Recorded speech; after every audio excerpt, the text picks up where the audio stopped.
Okay, good morning, everybody. It's 10 o'clock. I'm still letting some people in.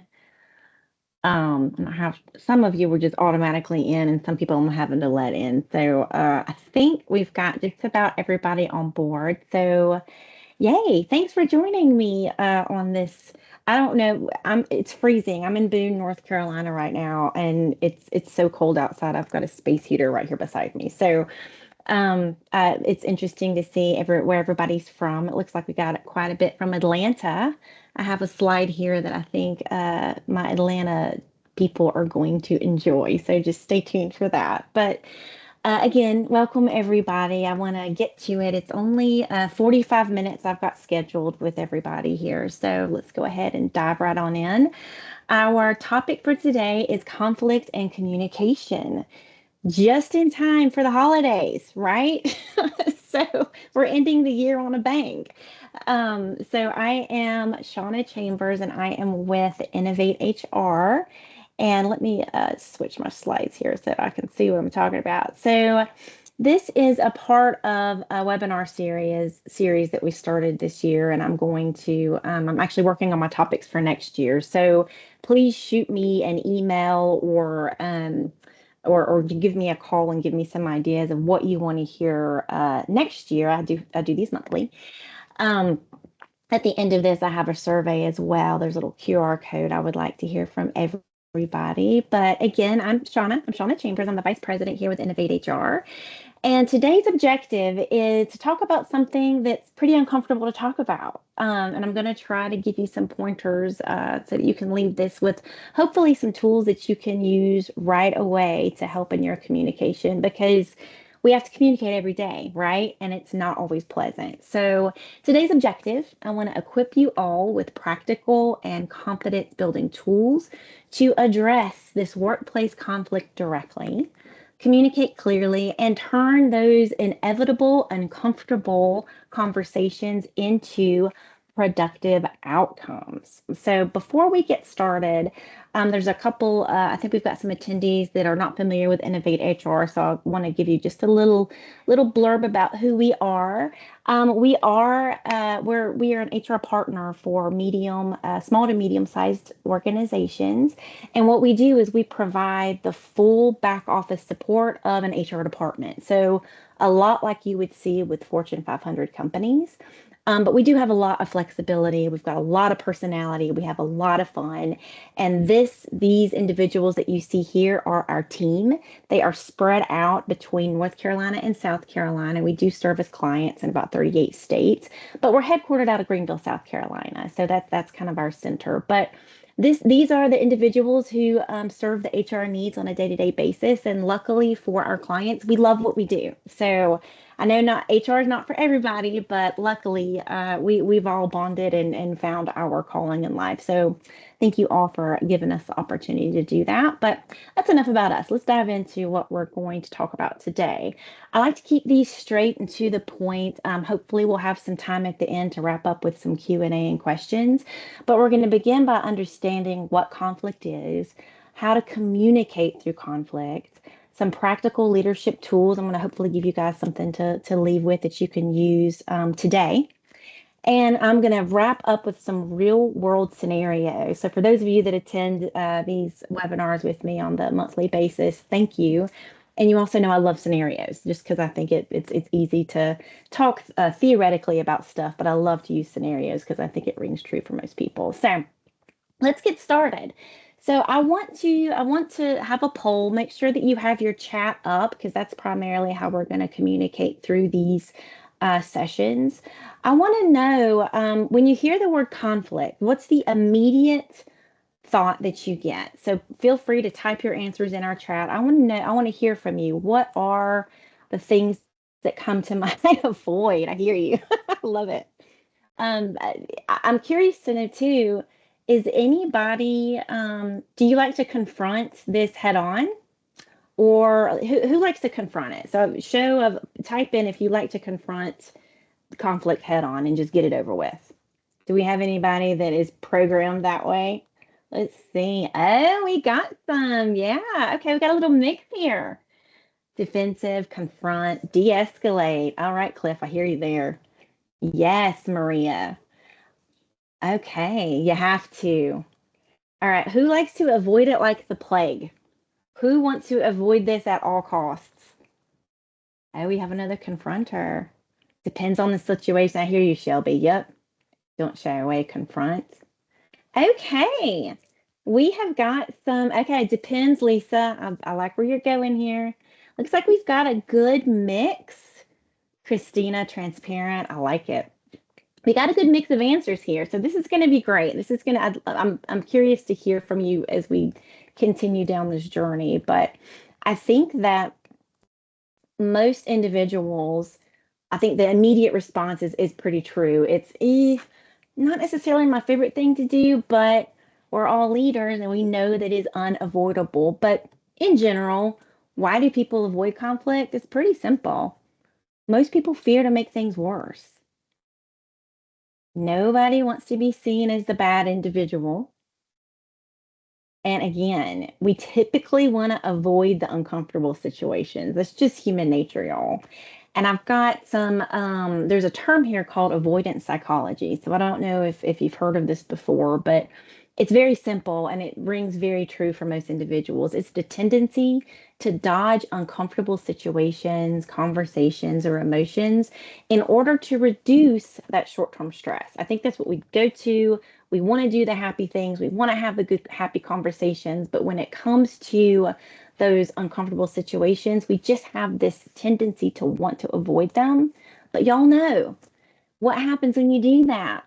That avoidance usually makes that initial problem bigger, messier, and much harder to fix later. So I know you've all heard that term. Why would I put off what I could do today? I could do it tomorrow. I've always flipped that. And if you're a procrastinator, this might ring true to you. But in general, it is not the best way to, we know this, we're all grown-ups. We know this, but yet we still do it. So what we've got to do is normalize that discomfort because we all have to deal with it. This is we're all in professional worlds. If you're on this webinar, you're a leader in some capacity. So this is a part of your day to day. You have to deal with it. So our goal for this is to remove that fear from conflict and try to normalize it as best we can. But there's some good news. Conflict is not necessarily the problem itself. We need to frame conflict as a neutral tool. Conflict is inevitable. How we respond is extremely important. And healthy conflict actually is going to strengthen your team.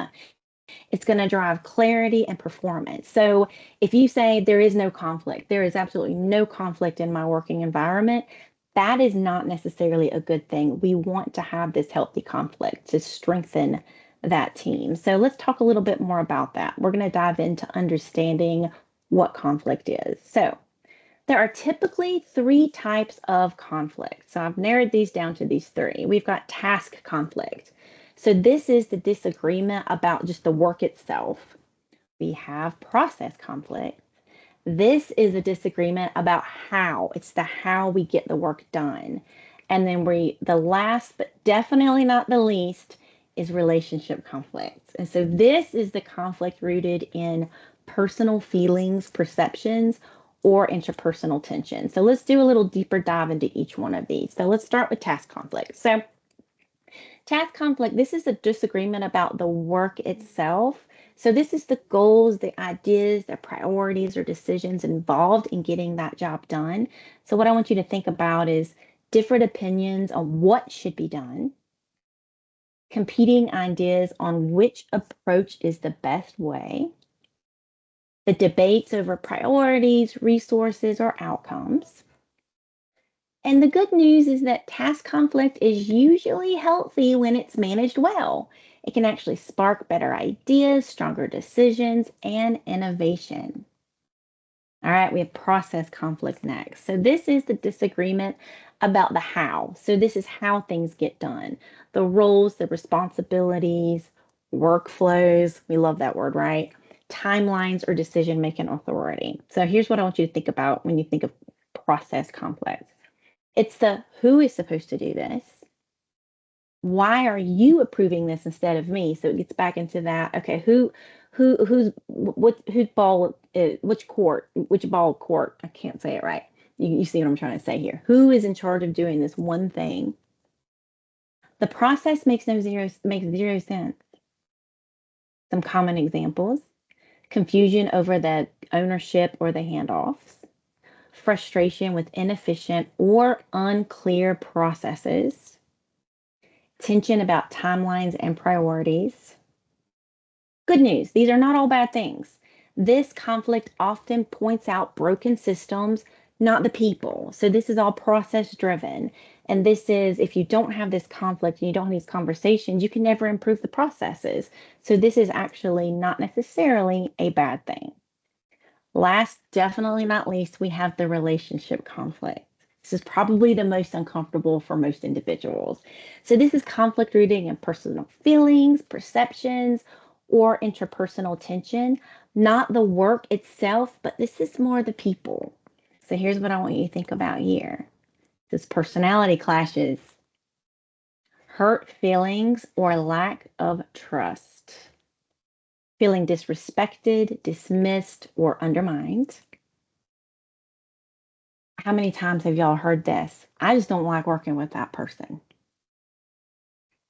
Some common signs: emotional reactions that outweigh facts, conversations that get defensive or personal, and past issues that just keep coming back up, beating that dead horse.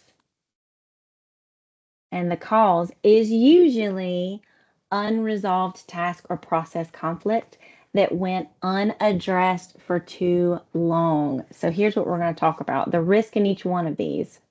The task conflict. If it's ignored, then that task conflict is actually going to it's going to turn into that relationship conflict that we just talked about. So it isn't about the idea anymore, it's about the person. The risk with process conflict, again, if it's left unresolved, it creates that resentment, it slows the work down, and it fuels that relationship conflict, which is at the end of the day what we really want to avoid. Relationship conflict, this is the most damaging type. It's going to erode that trust, morale, and psychological safety. This is where we want to avoid. We do not want to have this with our employees because it's going to feed into everything else that we do. So now let's talk through communicating through this conflict. So here are a couple of lies that we like to tell ourselves. So think about how many times have you thought about this when there's a conflict that exists. It'll work itself out. Has it ever worked itself out? My favorite, well, they should know better. Therefore, I'm not going to waste my time with that. They've been doing this long enough. They should know. My also another one is now is just not a good time. I'm not sure when that perfect time is for any of these things. I don't think it could exist. But this saying is something that you hear quite often is I just don't have time to deal with this right now. So again, it's going to keep building and keep getting worse and worse the longer you put a pin in that. All right, so some common communication failures. My first little image here is of this confused person, and that's unclear expectations. If you're not clear about what your expectations are, this is one of the biggest breakdowns in communication. The second person that I have here, she's jumping. She looks so happy, right? Well, what she's doing is she's jumping to conclusions. So what we don't want to do is have assumptions. I say this all the time being in HR is when somebody says, "Well, I guess," my assumption is you got to take that out. Operate on facts, not assumptions. And my last one here is for my Atlanta people. This is a road from Atlanta. I don't know if it is or not, but it is a lot of windy things that keep you from being direct. So indirectness is actually one of the biggest pitfalls in effective communication. So what we want to do is not have these Atlanta looking roads here. We want to have a nice straight road, get right to the point and be more direct. Last but not least, as leaders, we have to own our own mistakes. And I know that this is easier for some individuals than other. Sometimes it takes practice, but leaders make mistakes too. I don't know. I make mistakes on the daily. It's going to happen. Why? Because we're human. But you've got to build that trust with your people and take accountability when you make your own mistakes. And why is that? You want to model the behavior that you want to see. Own those mistakes, everybody.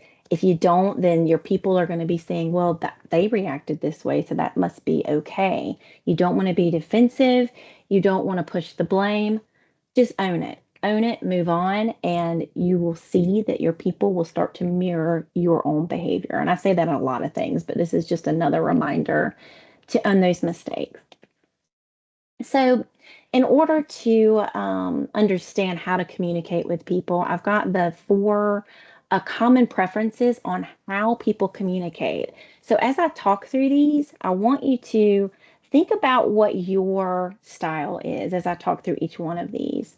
And why does this matter? Well, misaligned communication, that can cause unnecessary friction. So understanding the different preferences, that's going to help leaders tailor their approach for clarity and for trust. So the four styles here, we've got direct. So this is going to be your clear, concise, action-oriented communication. We have the indirect here. So these are the individuals that prefer harmony, a softer tone. We have our task focused. They seek the structure, details, and logical steps. They thrive on those clear processes.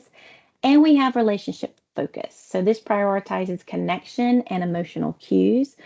They want the rapport necessarily before they go through the task. So the bottom line here is none of these are right or wrong. It's the friction that happens when we assume, it's that thing we don't want to do, that everybody hears the world the same way that we do. So it's important to understand the different types of communications. So let's do a little deeper into the direct style. What does this sound like? These are your direct communicators. What's the deadline? Tell me what you need. Let's just decide and move on. What they value is efficiency, clarity, and action. And what's the best way to communicate with them? Be concise, skip the backstory, and get to that point as quickly as possible because we're busy and we got stuff to do. So these are our direct communicators. And then next we have our more indirect communicators. So what this sounds like is I was just wondering if maybe, perhaps, and this might not be a big deal, but, and whatever you think is best. Those are going to be some clues that this individual is more indirect. What they value, harmony, tone, and relationships. How to communicate with them. Use a softer tone, invite their input, and avoid the more blunt way of communicating. And then we have our task focused style. What do they like? Here's what they're going to say. So, what's the process? Can you walk me through those steps? What does success look like? So, they're focused on the task. We've got structure, logic, details. That's what they value. And how to communicate with them. Provide data, steps, timelines, and clear expectations. And then last but definitely not least, we have our relationship focused style. So these individuals, they're going to sound like this. How is everybody feeling about this? I just want to make sure that we're aligned. And this feels a little off to me. So these are some more relationship type clues. What do they value? Communication, trust, and emotional cues.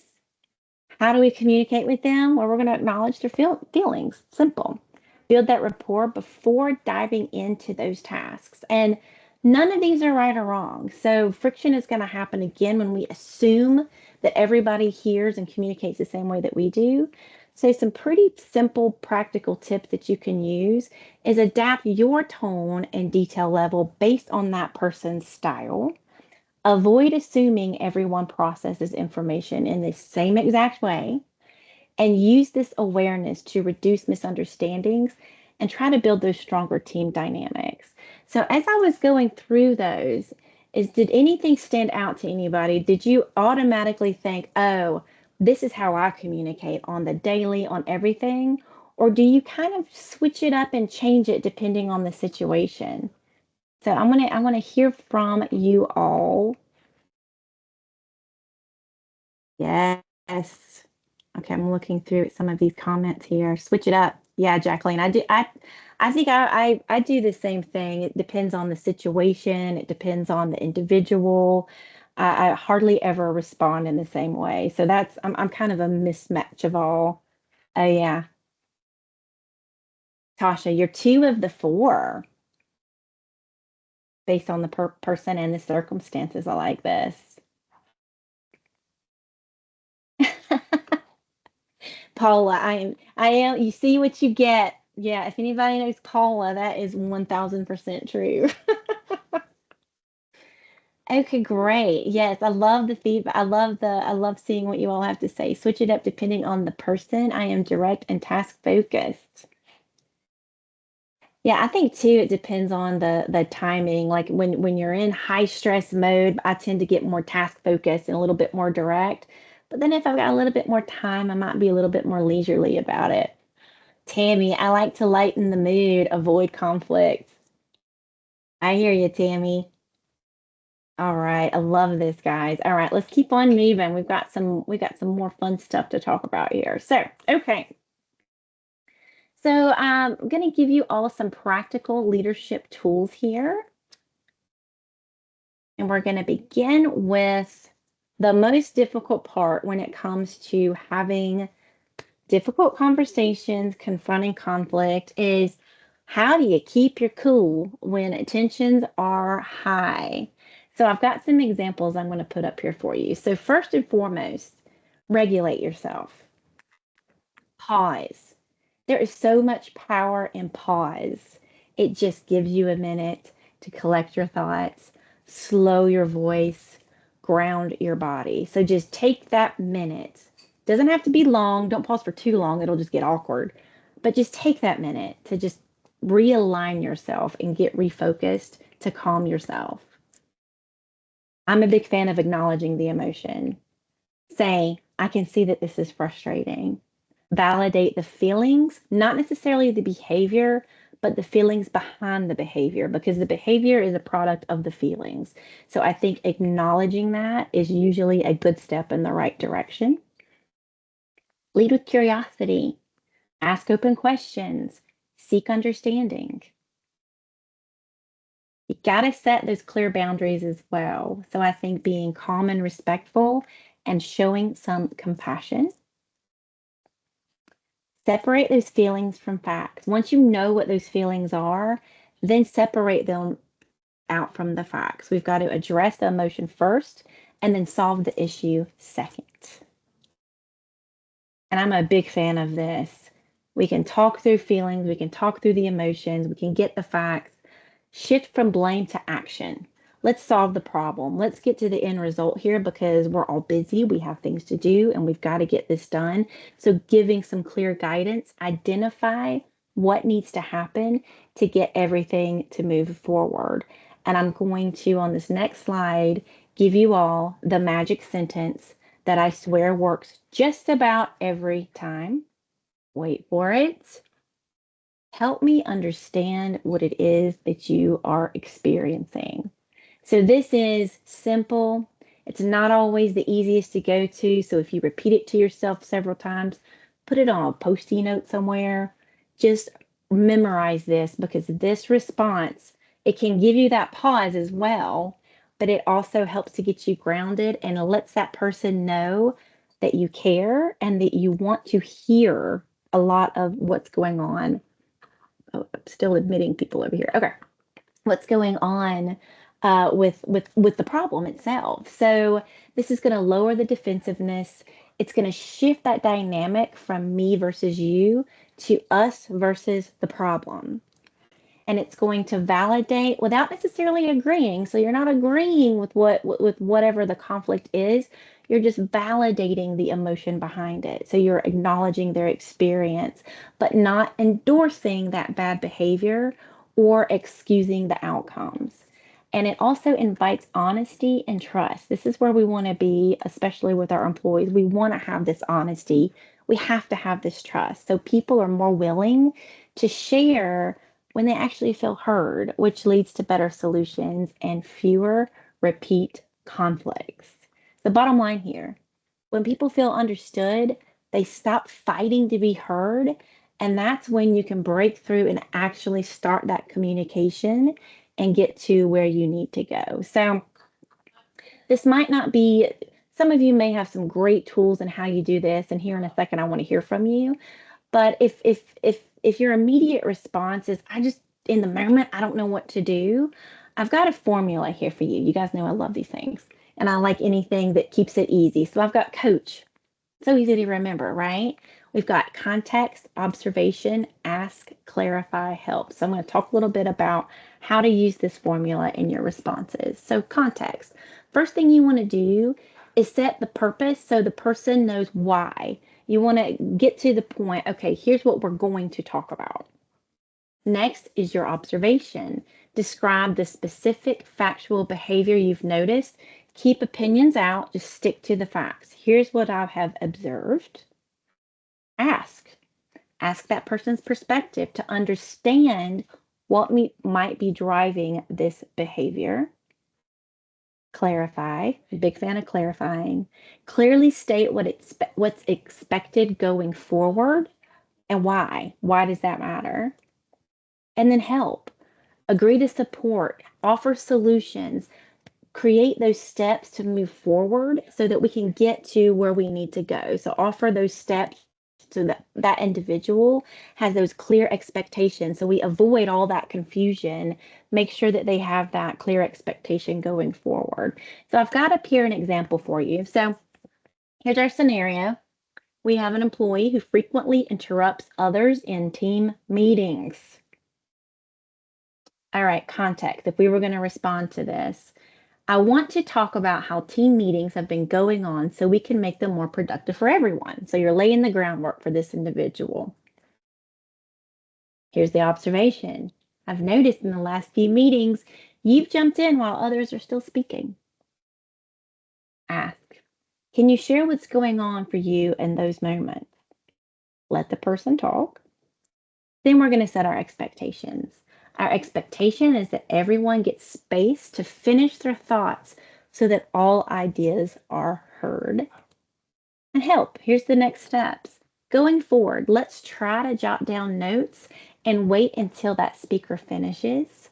I'll also help by calling on people so the flow stays balanced. So that's offering just some, this is a very simple example, but this offers some guidance for that person of what can they do to get to where they need to go, which is having a productive meeting where they're not constantly interrupting everybody. So now we're going to get to my favorite part, which are some real world scenarios. And I think this first one is probably going to ring true to everybody on this call. So this is the passive aggressive email. So we have Jordan and Alex. They're working on the same project. Alex is responsible for submitting data by Friday. The deadline was missed by Jordan. Again, Jordan's missed some deadlines. Alex sends this email and Alex copies the entire world. This is the email. Hi all. I'm just circling back again on the data request that was originally due on Friday. Since I've not received it yet, I'll do my best to move forward with what I've got. Let me know if this is no longer a priority. So I want to hear from you all. What's your initial, if you receive this email, let's pretend like you're Jordan and you receive this email. How does this make you feel? What are your thoughts on this?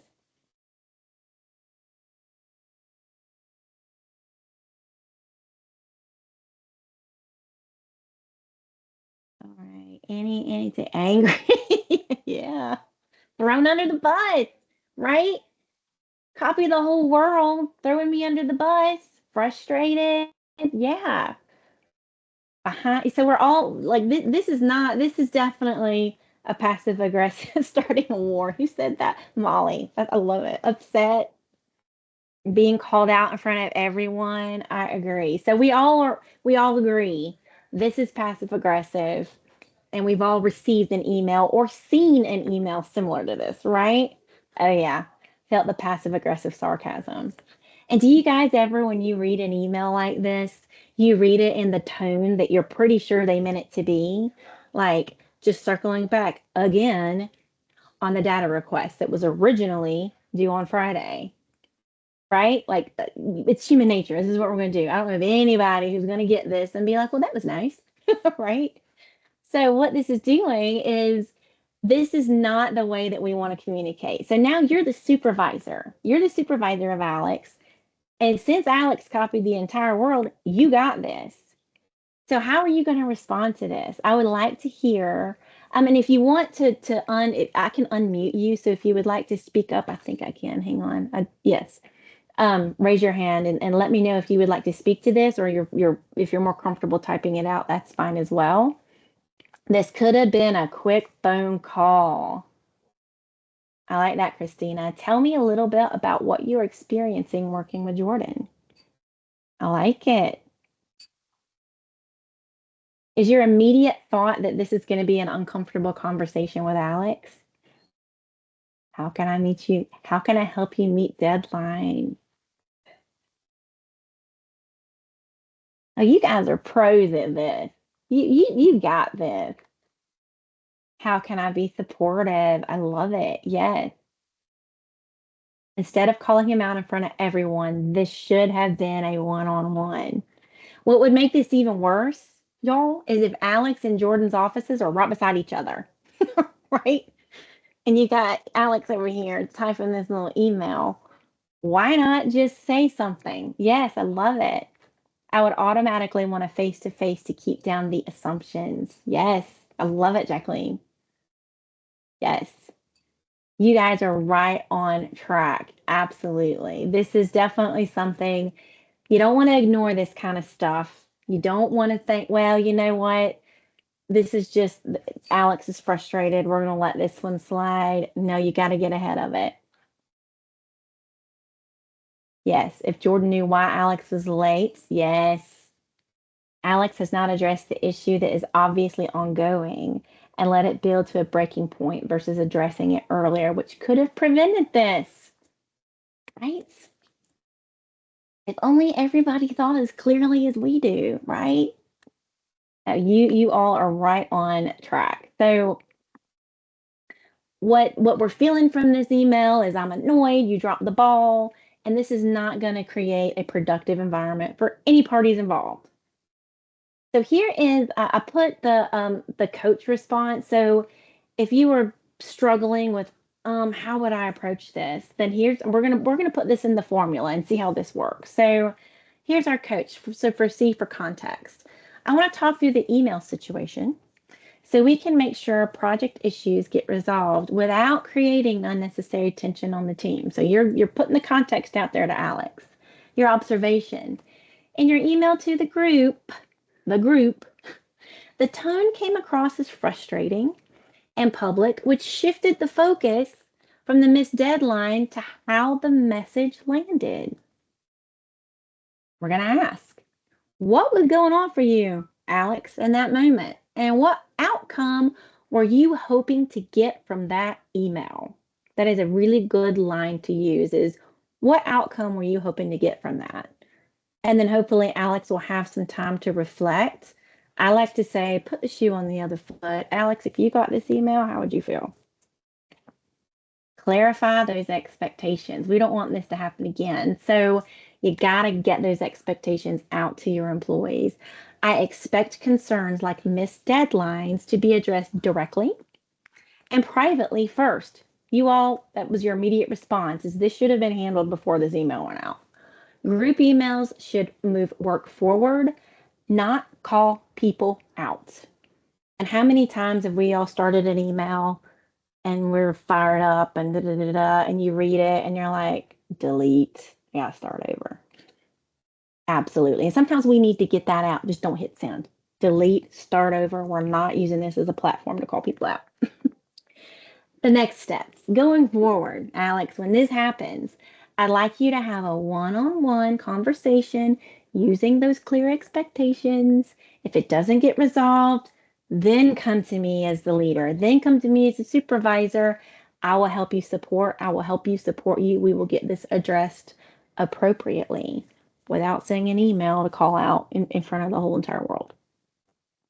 Okay, here's my next scenario.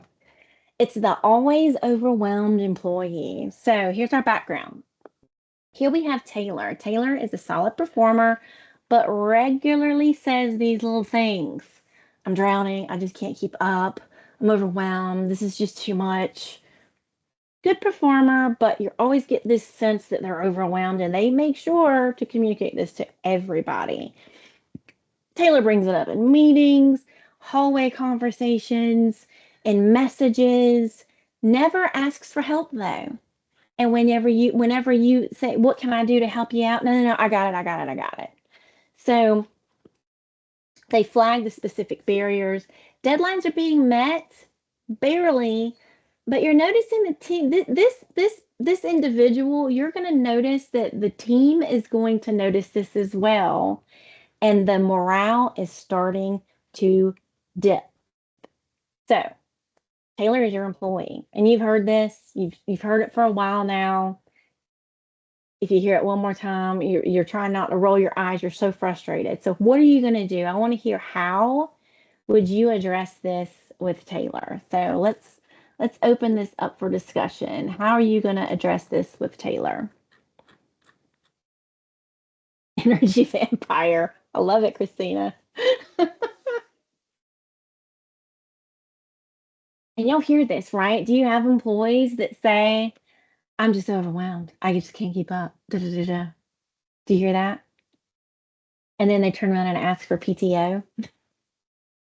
How are you going to address this? Okay, Molly, I've noticed you're feeling overwhelmed a lot with your tasks lately. What's going on? I like that. It's very subtle. Yeah, I'm picking up what you're throwing down there, Taylor. Let's talk about it. All right. Anybody else want to take a stab? And then oh, we got some more. What was, oh, I love it.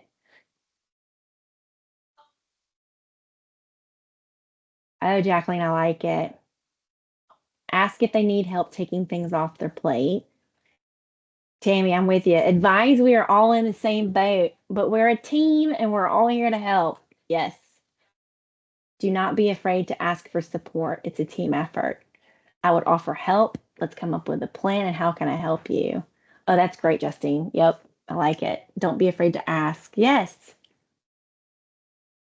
And remember a couple of slides back when we talked about, the end result is we've got to get the work done. So let's not focus so much on being overwhelmed. It's how do we get you to where we need to go? How are we gonna, what can I do to help you stop the overwhelming feelings and get to where you need to go?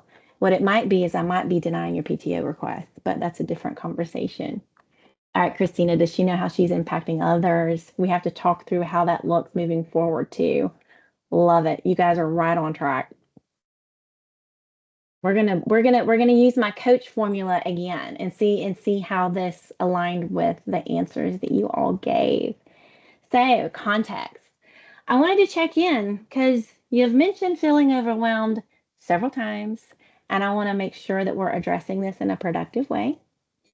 The observation is I notice that you often share that you're overwhelmed, but we haven't really identified specific task deadlines or barriers that we can actually adjust to fix this feeling. The ask, can you walk me through what feels most overwhelming right now and what you think is contributing to that? So a couple of you pinpointed this exactly. Okay, let's get to the what is making you feel overwhelmed? And that's when we pause and we let them answer. Next, we're going to clarify those expectations. When your workload feels heavy, I expect us to talk about specifics and potential solutions, whether that's reprioritizing, shifting deadlines, or asking for that help earlier. A couple of you said that too. That was great. And last, next steps. We're moving forward. Let's identify top 3 priorities this week and what support would actually help. Going forward, if you're feeling overwhelmed, bring one proposed solution or question so we can problem solve. And that's if we all have our little pet peeves, right? One of my pet peeves is when somebody comes forward with all the problems and all they want to complain, venting, I'm so overwhelmed. And then when you say, okay, what's the solution? And then you get crickets. I think that's a great way to shift that dynamic so that they are responsible for coming up with solutions as well. We can't come up with all the solutions. We don't have all the answers. Come come to me if you have got a problem. Come to me with with a couple of solutions at least, so that we can talk through that. Okay.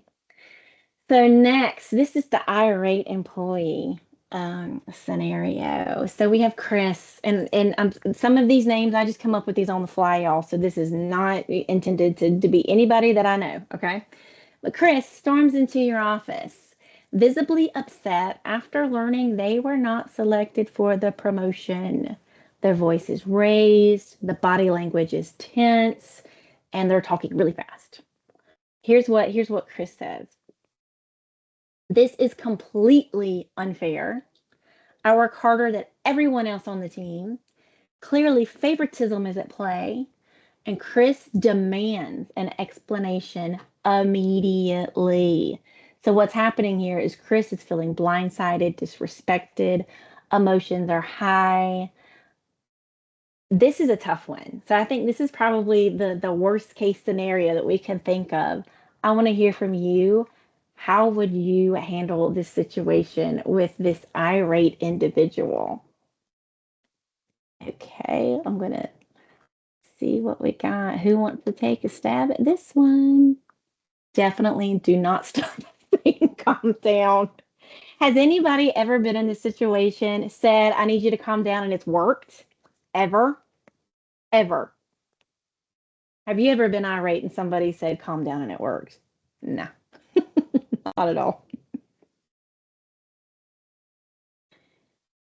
All right, let's go on. We're getting close to time, and I want to give us time to ask questions after this, but you're going to love this next slide, Christina. So I switched it up. Instead of doing the coach method, we're going to play a little game here. So what we've got here is what to say and what not to say. So the first one, I want to hear yay or nay. Help me understand what you're experiencing. This is an easy one. Is this something that we should say in this situation to Chris? Yay or nay?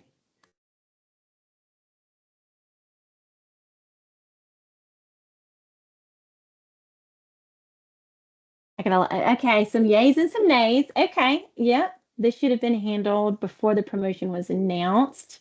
I like where you're going, Molly. Someone should know that they were not chosen before that they know who the person who was. I agree. Agree. There was probably a lot that went into this that could have been avoided. Yay, yay. Sorry, I went backwards. You're fine, Molly. You're good. All right. This one, I'm leaning towards yay in this one, and this is not always the there. This is sometimes depending on the situation is the best, but generally, I think that combating it this way is probably going to be a good first. Well, let me get my clicker to click. Hang on, bear with me. But yeah, I'm gonna say that this is probably a yay. We're gonna go yay with this one. So next, I hear that you're frustrated and I want to address the issue. We yay or nay with this one? This is acknowledging their frustration, opening up the communication. How are we feeling about this as a response? Yay? Yes. All right, you guys got this. You got this. Absolutely. I think that that is a very appropriate way to respond. All right, we've already made the decision. How do we think? What are our thoughts? Yay or nay on that? We've already made the decision. Nay, nay, nay. Now, with this one, I agree. This is probably not the best way to immediately respond.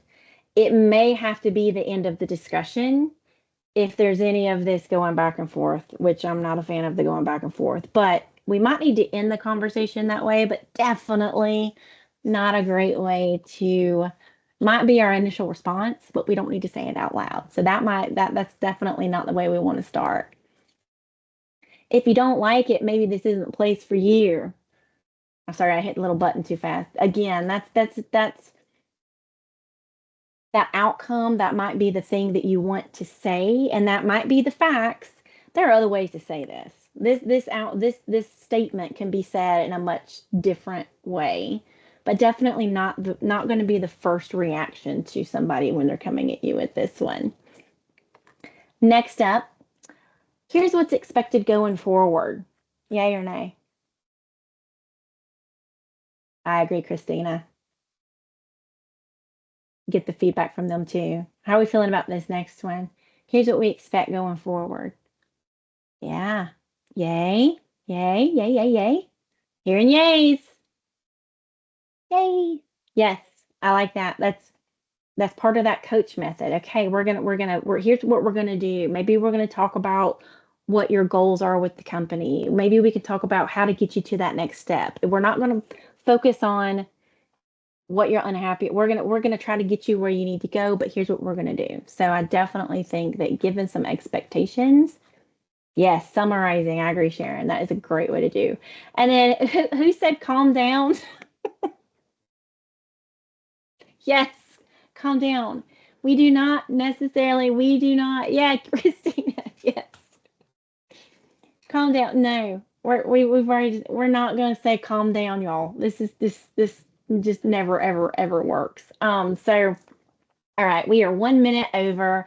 I hate to go over. Time is important. I do want to leave you with one challenge. This week, I want you all to address one conversation or issue that you've been avoiding. I want you to use the tools from today's session. And I would like to hear from you. So if there's a situation you want to talk through and you're just not real sure how to go through it, please give me a call, give me an email. I'm going to put up some information here. There's a little QR code. I would love to hear feedback about what you would like to hear going forward, feedback about this. I like to design these to give you all what it is you need. Some of these topics are complicated and difficult, but we do try to make them fun. So thank you so much, everybody, for your feedback and your contributions. And thank you, Christina. That is fantastic. Um, yeah, we definitely need to connect, Christy. That would be fantastic. All right. Happy holidays, everybody. Hopefully, you don't have to use any of these at your family dinners going forward. But if you do, you got some tactics here to use moving forward. And I hope that you all have a fantastic holiday. Bye.